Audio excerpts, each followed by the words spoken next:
Hi friends. So in the previous video, we have stopped with the error, right?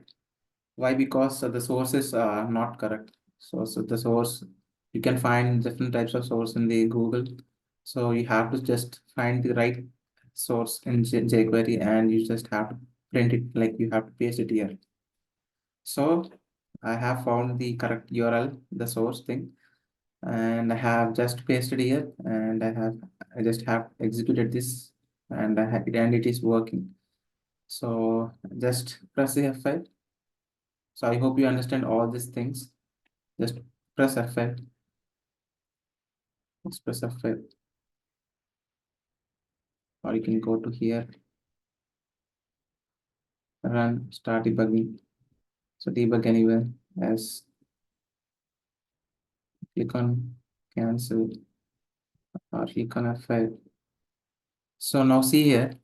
So when you click on this thing, it has to change to red, right?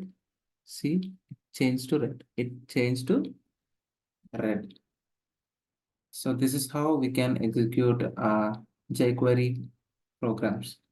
So you just have to find the right URL, the right URL. So that's it, friends.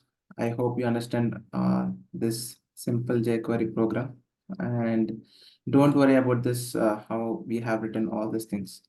So in the future classes, I will explain how we have written all these things.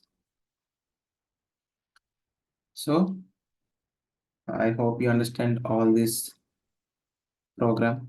So if you find this video helpful for you, please like the video and please share this video to your friends and family members so that they can be benefited from this video. And please subscribe to my channel and please ring the bell icon. Then only you'll get the notification whenever I upload videos in the YouTube, or otherwise you'll not get the notification. Thank you, friends. Jai Hind.